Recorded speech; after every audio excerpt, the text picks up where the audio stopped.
야곱이 이제 바로 왕, 애굽의 바로 왕 앞에서 이렇게 얘기합니다. 내 나그네 길에 130년인데 우리 조상의 연조에는 미치지 못하지만 짧고 험악한 세월을 보냈습니다라고 이제 고백을 합니다. 그때가 이제 130세였는데 그리고 이제 17년을 아주 편안하게 아들들과 함께 특별히 그 사랑했던 요셉과 함께 지내게 됩니다.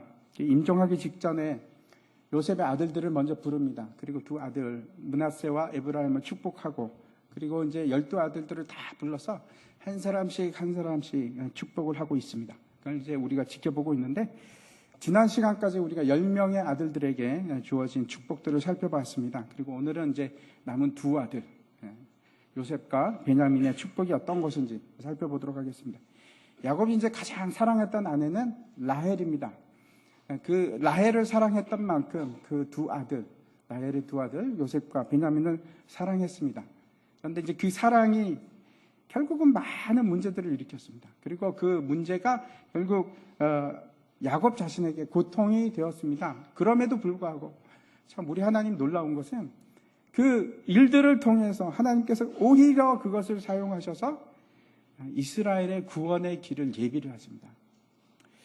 야곱의 이제 육체의 눈은 너무나 어두워져서 사람을 구별하기가 힘들 정도가 되었습니다. 그렇지만 그 영의 눈은 여러분도 그렇게 되기를 축원합니다. 우리 나이 많으신 우리 권사님들, 장로님 또 집사님들 그렇게 되기를 축원합니다. 영의 눈이 밝아져서 그 어떤 때보다도 더 밝은 눈으로 세상을 보게 됩니다.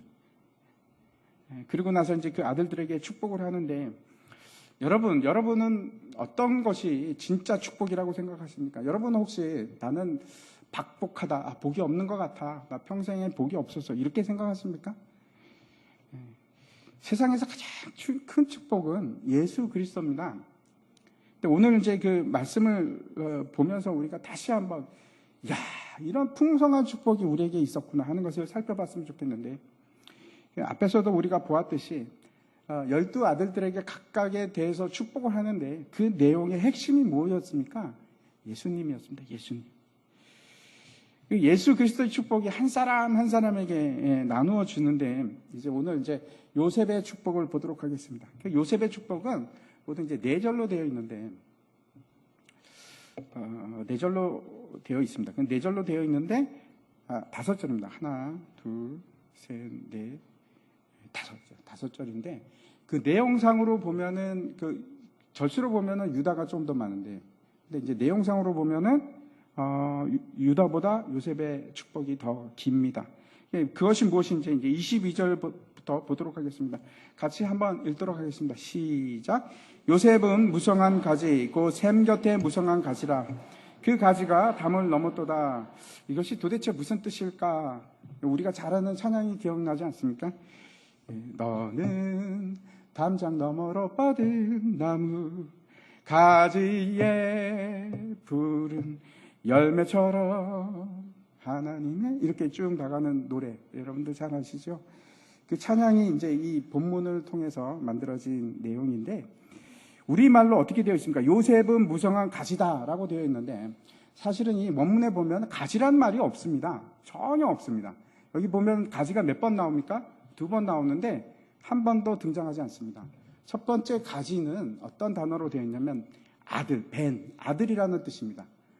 아들은 성경에서 가장 많이 나오는 단어 중에 하나입니다. 5,000번 나옵니다. 5,000번. 아들. 성경 얘기가 다 아들 낳는 얘기인데 그 아들의 핵심이 누굽니까? 예수 그리스도. 그리고 이제 두 번째 가지가 나오는데 저 두 번째 가지는 딸들입니다. 딸들 사실은 가지가 아니고 그 딸들입니다. 그래서 이제 앞에 부분을 다시 이제 번역을 하자면 전반부를 다시 번역하자면 이런 말입니다. 요셉은 결실을 맺는 아들, 곧 샘 곁에 무성한 결실을 맺는 아들이다. 이런 뜻입니다.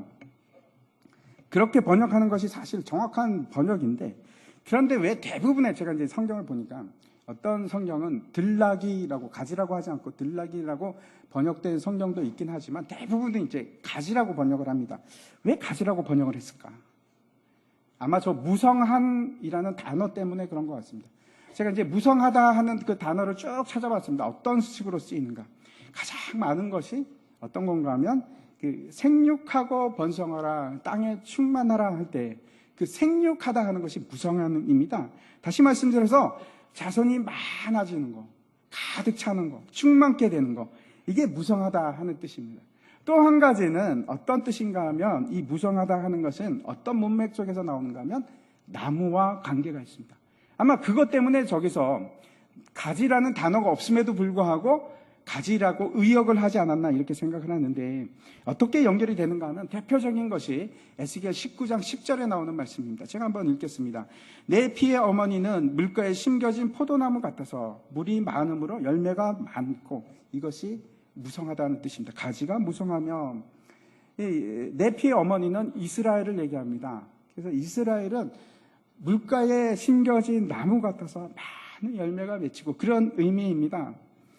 아무튼 이 가지가 되었던 아들이 되었던 어떤 뜻이냐면 풍성한 열매를 맺는 겁니다. 풍성한 열매, 다른 말로 생육하고 번성하여 땅에 충만케 되는 그 복입니다.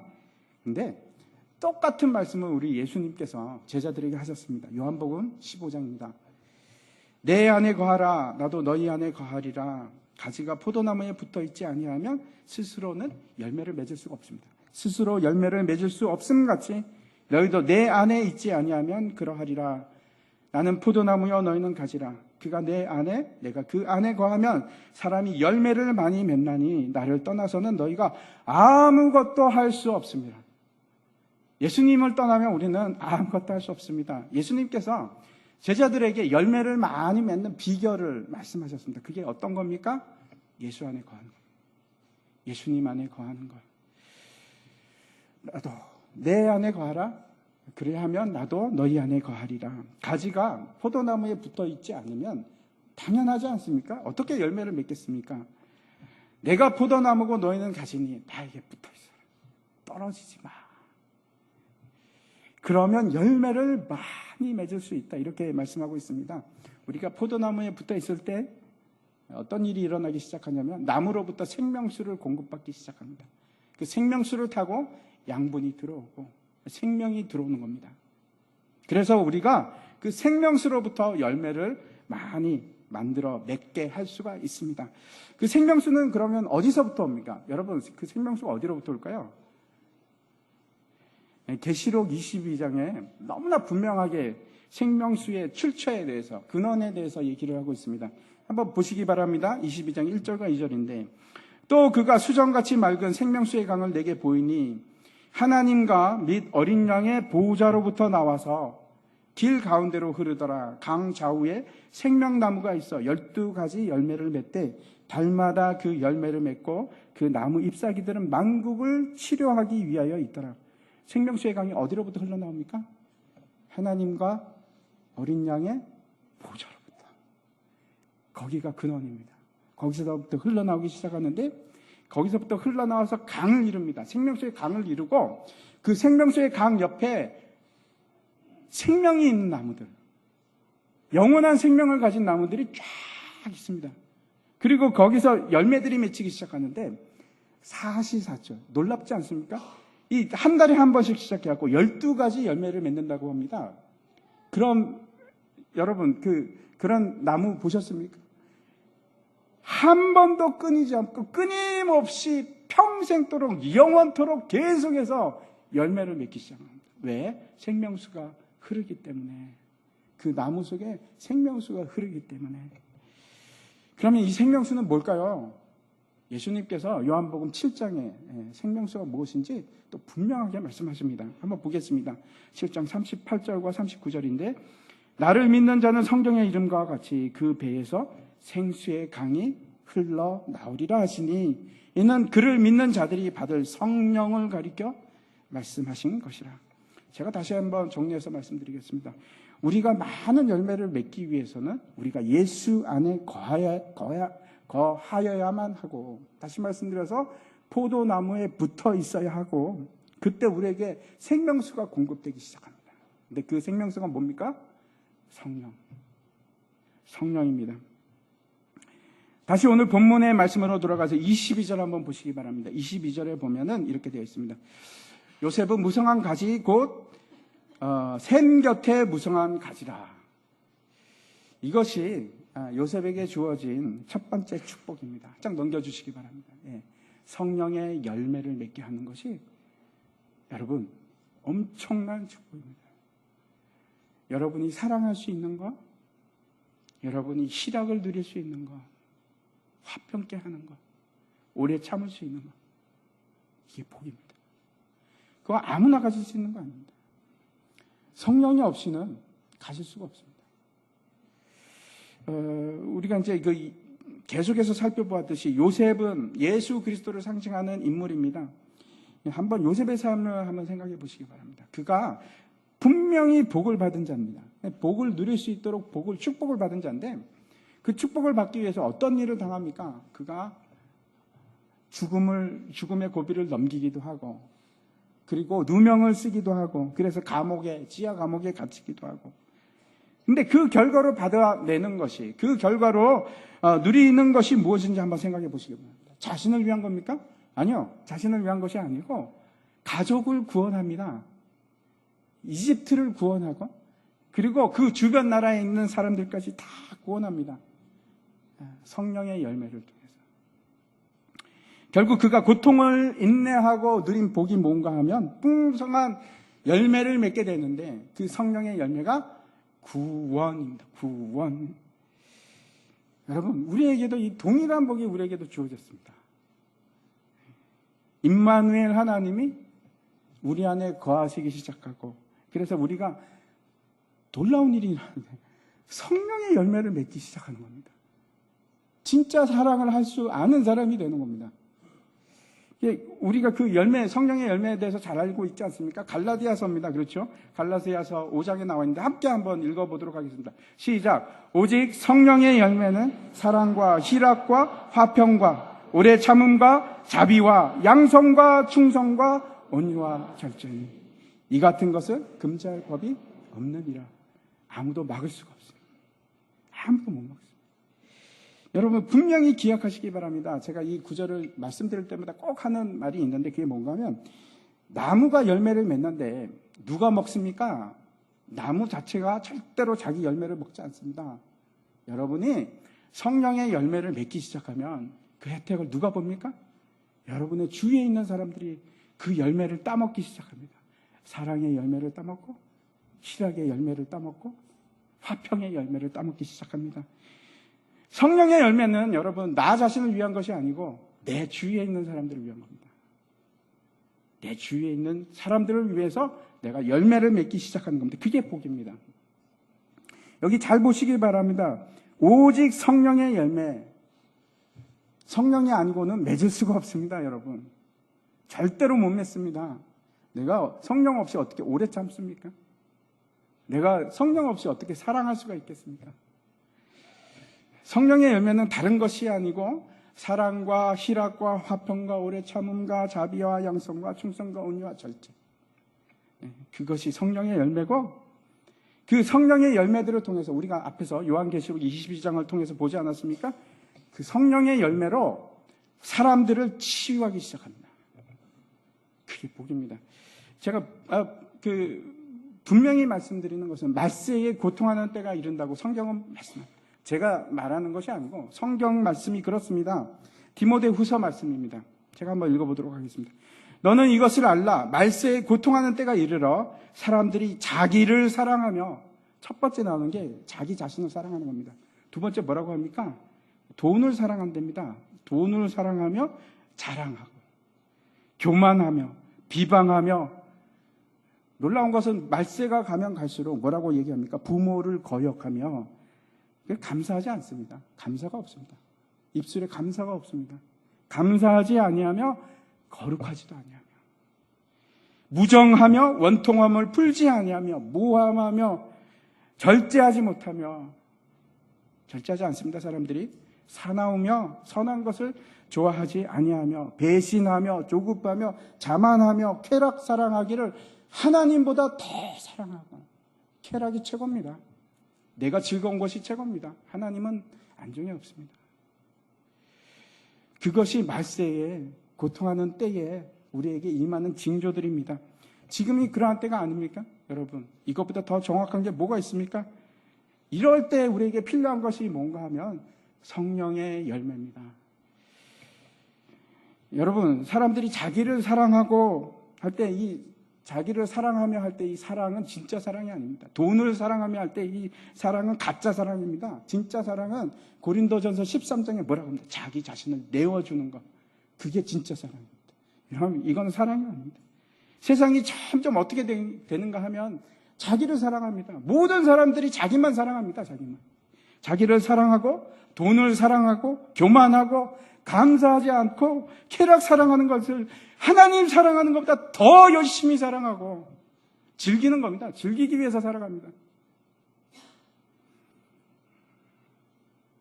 이런 일은 점점 더 심해질 텐데 교회 내에서도 마찬가지입니다.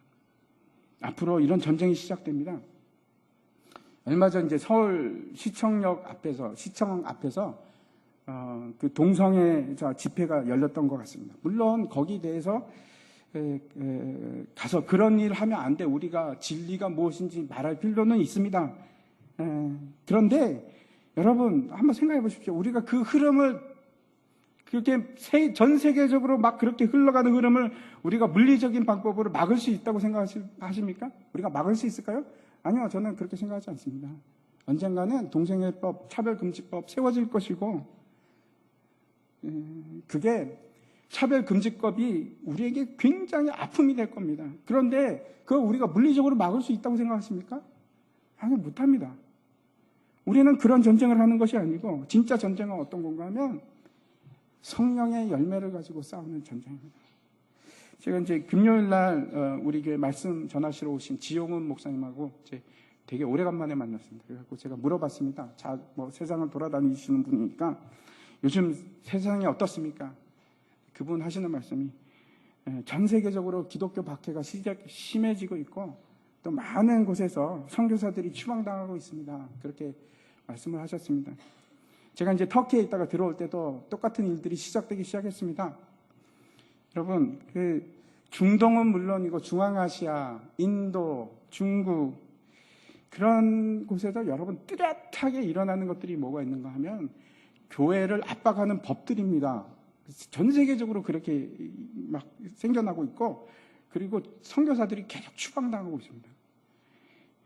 앞으로 우리나라에도 아마 틀림없이 그런 일들이 일어날 겁니다. 교회가 힘들어지는 세상, 그런 법안들이 점점 많아지는 세상, 차별금지법 때문에 전도도 못하는 세상, 그런 세상이 올 겁니다. 그럴 때 여러분 우리는 어떻게 싸워야 됩니까? 나가서 데모해야 됩니까? 물리적으로 싸울까요? 아니요, 그렇게 싸우는 거 아닙니다.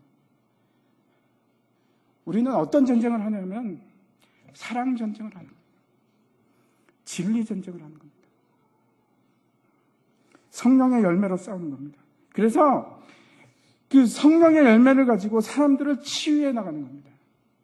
쓰러진 사람 다시 세우고 여러분 회복시키고 수많은 사람들이 앞으로 여러분 크리스찬 중에서 수많은 사람들이 쓰러질 겁니다. 바로 옆에 있는 사람이 치명적인 상처를 입고 막 쓰러질 겁니다. 그때 어떻게 하실 겁니까? 우리에게 무기가 있습니다. 성령의 열매. 그 성령의 열매를 치유하는 겁니다. 생명나무, 만국을 살리는 치유하는 잎사귀를 가지고 우리가 치유하는 겁니다. 그 일을 하셔야 됩니다. 그 싸움을 싸우셔야 됩니다. 지금도 여러분 교회가 무너지고 있습니다. 왜 무너지는지 아십니까? 자기를 사랑하고 돈을 사랑해서 교만해서 비방하기 때문에 교회들이 막 쓰러집니다. 얼마나 많은 교회들이 지금 쓰러지고 있는지 모릅니다. 그때 우리가 할 일이 있습니다, 여러분. 성령의 열매로 그 사람들을 다시 회복시키고 다시 살리는 일을, 그 싸움을 하는 겁니다. 그래서 하나님의 병사가 필요한데, 하나님의 병사는 힘으로 싸우는 그런 병사가 아닙니다. 하나님의 병사는 무기를 잘 다루고 그렇게 싸우는 병사가 아니고, 그런 병사가 필요한 것이 아니고 성령의 사람들이 필요합니다. 성령의 열매를 맺는 사람들. 지금도 우리 교회도 필요합니다.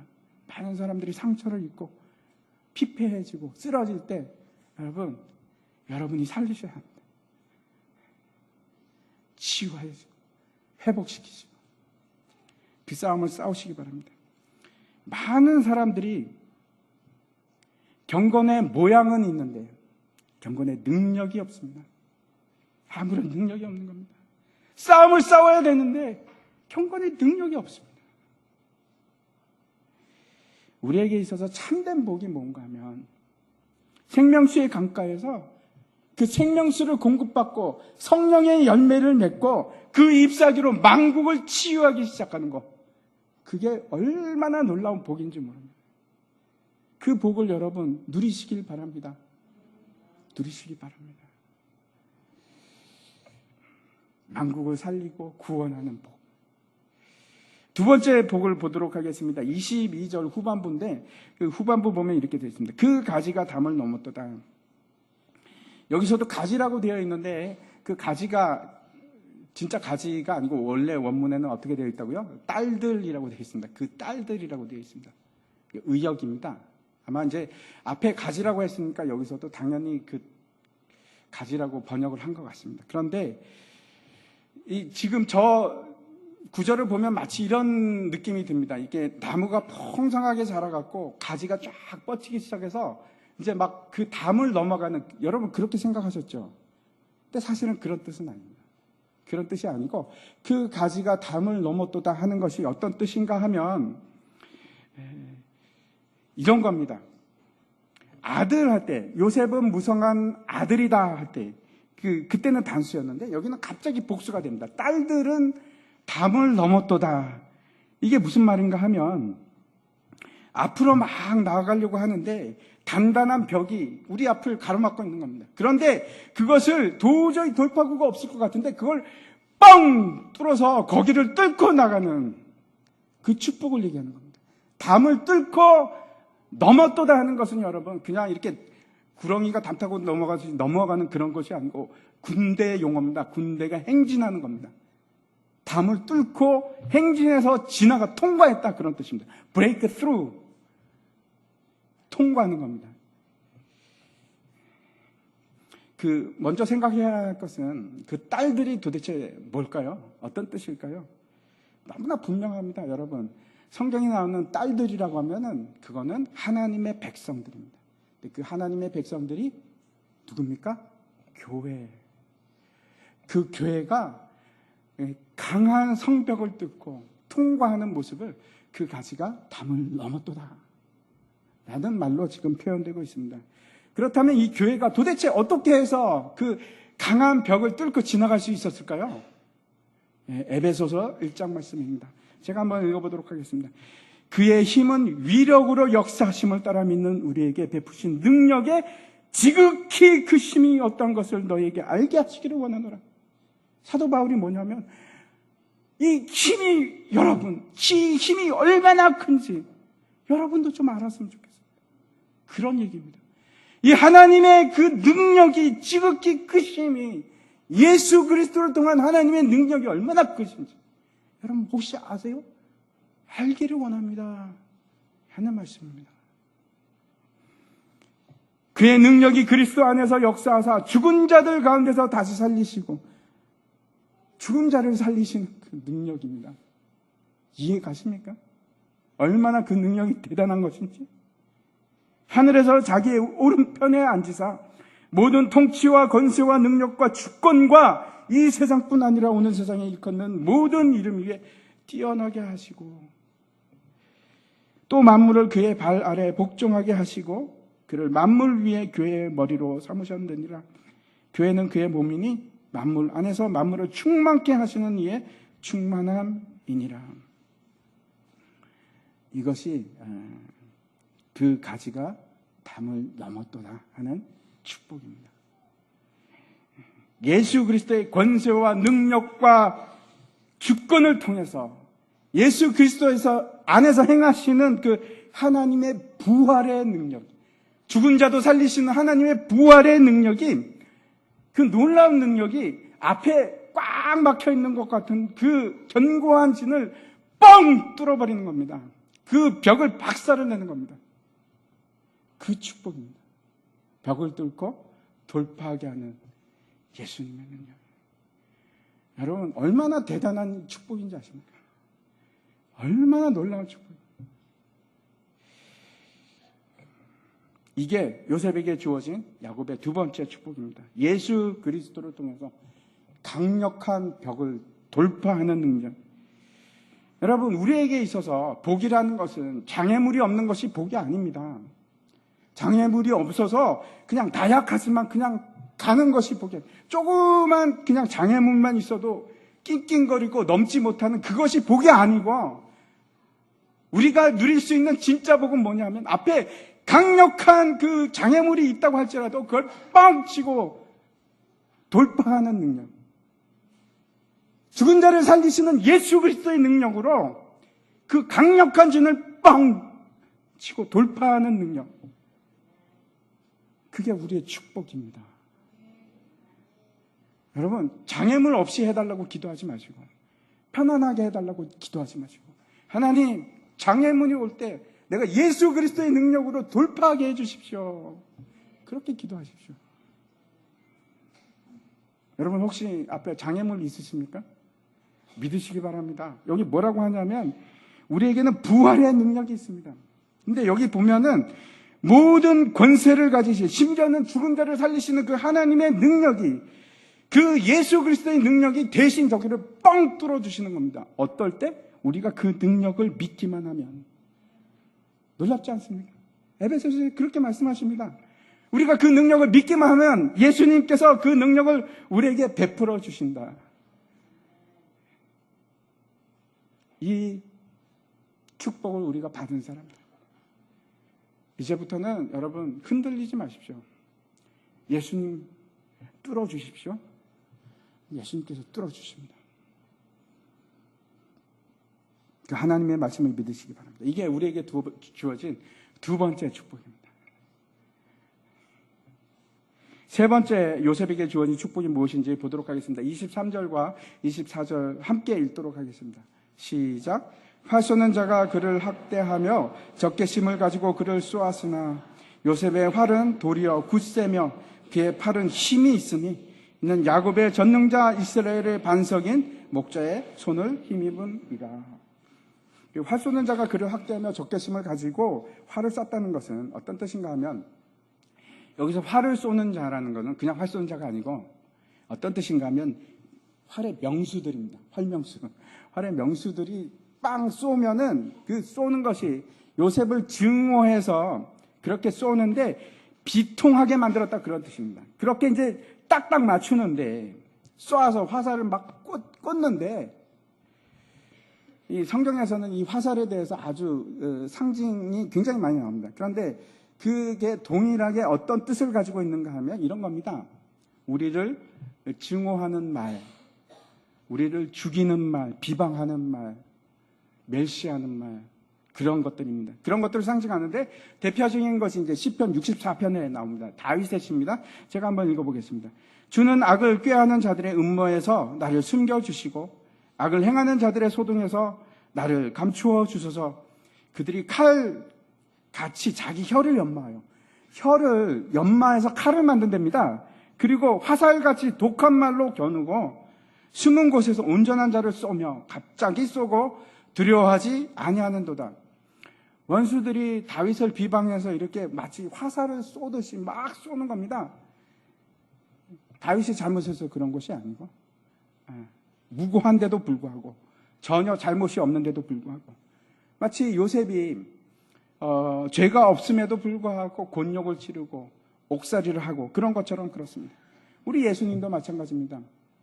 십자가상에서 멸시를 당하고 조롱을 당하는데 어떻게 기록이 되어 있는가 하면 이렇습니다. 사람들이 이렇게 얘기합니다. 그가 남은 구원하면서 자기 자신은 구원하지 못하는도다. 지금 십자가에서 내려오라. 그래야 하면 우리가 너를 믿겠노라. 그런 조롱을 받습니다. 다시 24절 한번 보여주시기 바랍니다.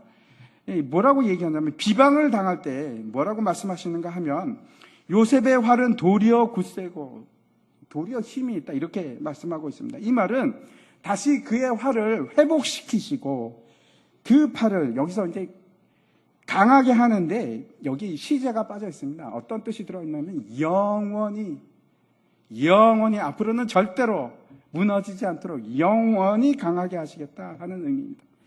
그리고 힘이 있다 하는 말도, 있다 하는 말은 우리말로 번역하기가 되게 힘든 그런 말입니다. 어떤 건가 하면 다윗이 언약궤가 이제 돌아올 때 그때 막 기뻐서 춤을 추지 않습니까? 그 장면에서 사용되는 단어입니다. 막 어찌할 바를 몰라서 막 발을 막 치켜들고 막 걸어가면서 춤을 추고 그 동작을 얘기하는 건데, 그래서 이게 무슨 뜻인가 하면 도리어라는 말까지 해서 어떤 거냐면 한 번만 회복시켜 주시는 것이 아니고 영원히 그렇게 하는데, 마치 증오와 멸시의 화살을 맞아서 죽은 것 같으나 다시 회복되어서 강한 힘을 가지고 걸어 나온다, 그런 의미입니다. 그분이 누구십니까? 예수님. 예수님께서 십자가에서 죽으시고 사흘 만에 다시 그 무덤에서 걸어 나오셨습니다. 그 장면을 말씀하고 있습니다. 그런데 그렇게 힘을 가지고 다시 회복되어서 영원한 힘을 가지고 나오는 이유가 있습니다. 뭐라고 얘기합니까? 세 가지를 말씀하고 있는데, 첫 번째, 야곱의 전능자이기 때문에, 두 번째, 이스라엘의 반석이기 때문에, 세 번째, 목자이기 때문에, 이렇게 말씀하고 있습니다. 이사야서 9장 8절 말씀에 우리 같이 한번 읽겠습니다. 시작. 이는 한 아기가 우리에게 낳고 한 아들을 우리에게 주신 바 되었는데 그의 어깨에는 정사를 메었고 그의 이름은 기묘자라, 모사라, 전능하신 하나님이라, 영존하시는 아버지라, 평강의 왕이라 할 것이라. 아멘. 여러분, 예수님의 이름들입니다. 뭐라고 합니까? 전능하신 하나님, 영존하시는 아버지, 평강의 왕. 이게 우리 예수님의 이름입니다. 또 예수님께서는 우리의 반석이 되십니다. 고린도 전서 말씀입니다. 제가 읽겠습니다. 모두가 같은 신령한 음료를 뒤따르는 신령한 반석으로부터 마셨으니 그 반석은 곧 그리스도시라. 그 반석이 바로 그리스도 예수십니다.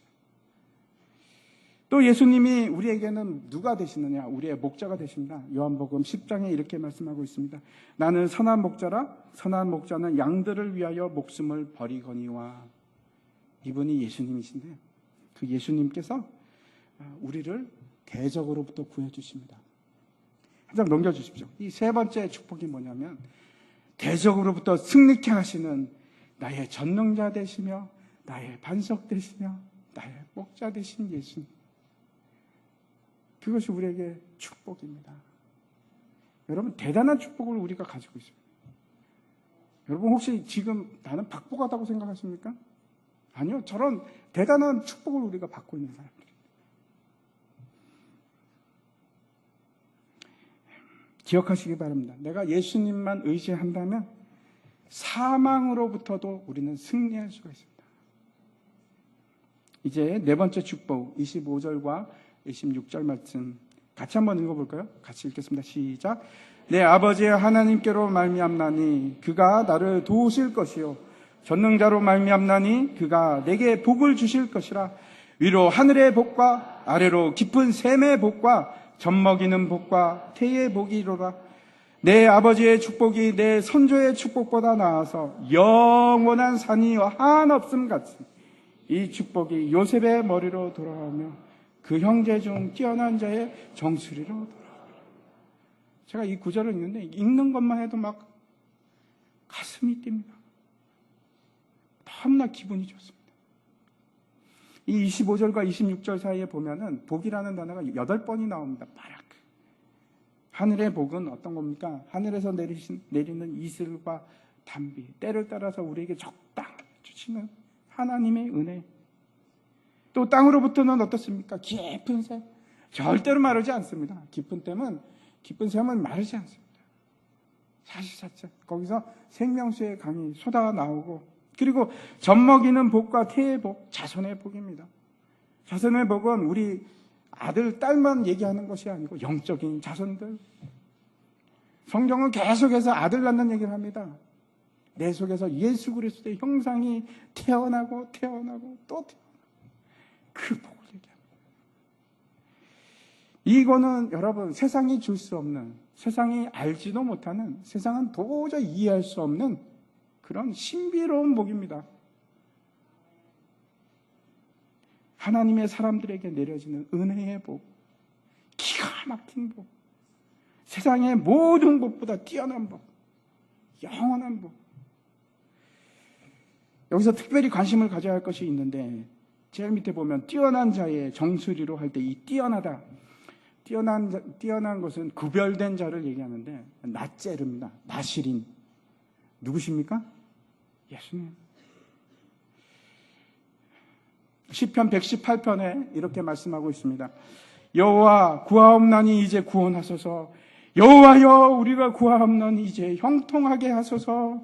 여호와의 이름으로 오는 자가 복이 있으며 우리가 여호와의 집에서 너희를 축복하였도다. 요셉에게 주는 네 번째 축복이 이겁니다. 모든 복보다 뛰어난 복, 예수 그리스도. 예수 그리스도. 여호와의 이름으로 오는 자, 예수님이 바로 우리의 말할 수 없는 복입니다. 마지막으로 베냐민의 축복을 보도록 하겠습니다. 27절입니다. 27절 같이 한번 읽겠습니다. 시작. 베냐민은 물어뜯는 일이라. 아침에는 빼앗은 것을 먹고 저녁에는 움킨 것을 나누리로다. 사사기를 보면 베냐민 지파가 얼마나 용맹스럽고 싸움을 잘하는지 이제 기록이 되어 있습니다. 마치 용맹함이 여러분 일이 같습니다. 일이.